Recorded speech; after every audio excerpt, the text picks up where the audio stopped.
Adik saya sudah lama menikahnya, tetapi belum kunjung juga dikaruniai anak. Semoga Allah insya Allah berikan kemuliaan dan dijawab dan diberikan keturunan yang saleh-salihah insya Allah. Ternyata ada masalah sampai pada berita terakhir yang disampaikannya yaitu tuba fallopiannya sudah diangkat. Nah, dia berencana program kehamilannya dengan bayi tabung. Itu bagaimana dalam pandangan Islam, diperolehkan atau dilarang? Baik, syukron pawaha. Baik, teman-teman sekalian, dalam kaidah fiqh itu sifatnya sangat fleksibel, sesuai dengan kondisi zamannya di era-era yang berbeda. Asal tuntunan nilai-nilainya mengikuti tuntunan-tuntunan yang telah dijelaskan atau diisyaratkan dalam Al-Quran atau juga dibimbing oleh Rasulullah Sallallahu Alaihi Wasallam. Kaidah pertama, bagi perempuan, jika memang kemudian setelah menikah berikhtiar kemudian memohon kepada Allah untuk diberikan keturunan, maka silakan berikhtiar. Ya, ikhtiar pertama dari mulai berhubungan suami istri, sunnah bahkan berpahala di situ. Ya, ada dalilnya tuntunan di Quran misalnya surah ke-7 ayat 189. Ya, ada lagi nanti di Al-Baqarah misalnya ayat 187 sampai ayat ke-223 juga ada di situ. Dari 222 bahkan dari nikahnya 221, 222 sampai 223-nya. Ada batasnya. Kapan itu berhenti, kapan itu dilakukan. Saat haid tahan, suci silahkan. Yang kedua, kalau setelah berhubungan itu belum ada tanda-tanda, maka cari amalan-amalan yang dengan amalan itu bisa melahirkan jawaban dari apa yang diharapkan. Rumus motivasinya ada di Quran surah 5 ayat 35. Ya ayyuhalladzina amanu taqullaha wabtaghu ilaihil wasilah. Hei orang-orang beriman, tingkatkan takwamu kepada Allah, cari wasilah dengan takwa itu untuk menjawab apa yang kamu inginkan. Misal Anda punya harapan nih, ya Allah saya pengen punya keturunan, 2 tahun belum ada, 3 tahun belum ada, 4 tahun belum ada. Apa cara terbaiknya? Kata medis gak bisa ini mustahil, kata klinis gak mungkin. Maka cara yang terbaik adalah kembali kepada Allah yang tidak punya batas. Semua akan dikasih. Bagaimana caranya? Allah berikan satu jalan, satu aja. Ittaqullah, tingkatkan takwa kepada Allah. Rumusnya takwa. Takwa itu disebutkan 115 kali dalam Al-Quran. Maka setiap menyebutkan kalimat takwa, di situ ada amalan. Keluarkan amalannya. Tempuh amalan itu dengan niat untuk mendapatkan jawaban dari ikhtiar yang sedang dikerjakan. Apa contoh dari takwa itu? Salat. Karena kalimat takwa pertama dalam Al-Quran, bagi orang beriman, disandingkan dengan salat. Dan mana dalilnya Ustaz? Quran surah kedua Al-Baqarah, ayat kedua sampai ketiga. Dzalikal kitabu la raiba fi hudal lil muttaqin. Siapa orang takwa muttaqin itu? Ayat 3-nya. Alladzina yu'minuna bil ghaib wa yuqimunas shalah. Yaitu orang yang telah beriman kepada Allah walaupun tak nampak dalam pandangannya, maka dia memaksimalkan salat dengan membuktikan keimanannya kepada Allah. Buktikan iman dengan salat. Minta dalam salat, bangun, tunaikan salat. Dan lewati seperti orang biasa. Orang biasa cuma 5 waktu, Anda tambah dengan sunnah, bangun tahajud, bikin mihrab, salat di situ, minta, mohon kepada Allah dalam salat Anda. Ini pernah dicontohkan langsung, bahkan ada dalilnya. Kisah Nabi Zakaria. Di Quran surah ketiga Ali Imran. Ayat 38 sampai 39. Bangkit sholat di mihrab. Begitu sholat, berdiri, minta kepada Allah. Dalam berdirinya mohon. Ya hunalika da'a Zakaria Rabbah. Di mihrab itu saat sedang sholat, Nabi Zakaria bermohon kepada Allah Rabbnya. Ya ingat ya, sholat itu hal yang sangat penting untuk bermohon. Karena itu secara fikih sholat disebut doa. As-sholatu hiya doa. Sholat itu doa. Jadi kalau sedang sholat minta, ada 4 posisi yang paling strategis. 4, 1 berdiri, 2 saat ruku', 3 saat sujud, 4 sesaat sebelum salam. Strategis untuk memohon kepada Allah, minta. Makanya dulu semua nabi, orang soleh itu kalau punya hajat, sholat. Minta. Sholat. Dalam sholat kita tuh 5 kali, minta. Hajat kita apa? Minta. Ya, kalau ada yang mendesak, misalnya datang ke masjid, tahiyatul masjid, minta sholat. Lihat waktunya, kalau duha, dalam sholat duha minta. Syuruk minta, syuruk. Malam tahajud minta. Semua nabi sholat.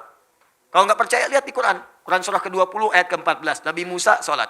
Nabi Isa sholat. Quran surah 19 ayat 31 sampai 33. Nabi Ismail tadi sholat. Quran surah 19 ayat 55. Bahkan minta keluarganya sholat. Wa kana ya'muru ahlahu bis sholat. Minta keluarganya sholat. Para nabi nyuruh keluarga sholat. Anda bayangkan. Nabi Muhammad minta. Bukan cuma anaknya, Fatimah misalnya, tapi juga suaminya, menantunya. Ali bangun, minta, sholat, minta. Apa yang dikatakan Nabi Zakaria dalam sholatnya?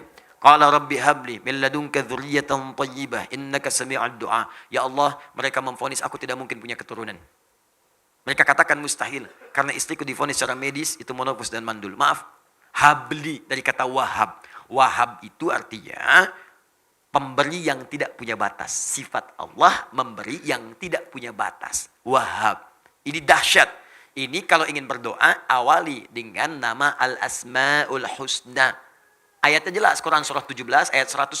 Qulid Allah awid Rahman ayyamma tad'u falahul asma'ul husna. Kalau punya hajat sebut nama Allah atau Ar-Rahman atau cari nama yang sesuai dengan hajatnya. Kalau butuh rezeki ya Razzaq. Besok mau ujian ya Al-Alim, ya. Ini pengen punya sesuatu, kata manusia terbatas, cari yang tanpa batas. Wahhab. Wahhab permintaannya disebut hab. Kalau untuk banyak hablana, untuk sendiri habli. Qala rabbi habli min ladunka dzurriyyatan thayyibah. Ya Allah, saya mohon anugerahkan dari sisimu saja ya Allah. Engkau pemberi yang tidak punya batas. Mereka katakan saya terbatas. Aku mohon kepadamu yang tidak punya batasan ya Allah. Anugerahkan aku keturunan dari sisimu saja. Engkau pasti mendengar doaku. Kalau pada yang maha mendengar pun tidak dikabulkan, kepada siapa lagi aku mesti memohon. Itu dipanjatkan dalam keadaan berdiri, masih berdiri dalam sholatnya. Tiba-tiba kemudian selesai berdoa. Sholat belum selesai, masih selesai berdoa, masih berdiri dalam sholat. Turun jawaban malaikat. Ayat 39-nya, surah 3 ayat 39. Fanadathul malaikatu wa huwa qa'imun yusalli fil mihrab. Turun malaikat menyeru sedangkan beliau masih berdiri di mihrabnya, sedang sholat. Di sholatnya belum selesai. Anda bayangkan dahsyatnya berdiri, dahsyatnya dalam sholat. Berdoa dikabulkan, sholat belum selesai. Ustaz, kalau sudah dikabulkan begitu, nggak usah ditulisin aja apa sholatnya Ustaz ya? Enggak juga. Sampai beres, sebagai syukur kepada Allah. Ya. Turun. Annallahu yubashshiruka bi Yahya. Allah kasih kabar gembira, Anda akan punya anak, langsung namanya dari Allah Yahya. Artinya hidup. Yang mustahil lahir dari rahim seorang perempuan yang monopus dan mandul. Kata medis, kata Allah nggak ada yang mustahil. Lahir dan hidup dia. Silakan. Tiru itu. Karena janji Allah mutlak. Saya sering sampaikan berkali-kali, Allah itu kalau sudah berjanji, itu pasti ditepati. Allah yang berjanji, Allah yang menepati. Kalau manusia kan beda. Kau yang berjanji, kau yang mengingkari. Ya. Kau yang awali, kau yang akhiri. Allah beda. Dia yang awal, dia yang akhir. Dia berjanji, dia menepati. Innallaha la yukhliful mi'ad. Allah tidak mungkin kemudian mengingkari janjinya. Pasti ditepati. Ya, jelas sampai di sini? Kapan itu terjadi? Cari situasinya sampai dengan Anda membaca kalimat iyyaka na'budu wa iyyaka nasta'in. Itu perintah di Quran surah kedua ayat 45. Wasta'inu bisabri wassalah. Kalau punya masalah, sabar dulu lalu minta dalam salat. Wasta'inu, minta. Kita akan minta nasta'in. Kita mohon iyyaka na'budu wa iyyaka nasta'in. Maka dijawab di hadis qudsi. Qala Allah azza wa jalla, hadza baini wa baina 'abdi wa li 'abdi ma sa'al. Ini perjanjian antara aku dengan hambaku. Kalau hambaku benar salatnya sampai bacaan ini, apapun yang dia minta sekarang aku akan kabulkan. Saya pernah ajarkan ini pada beberapa kalangan.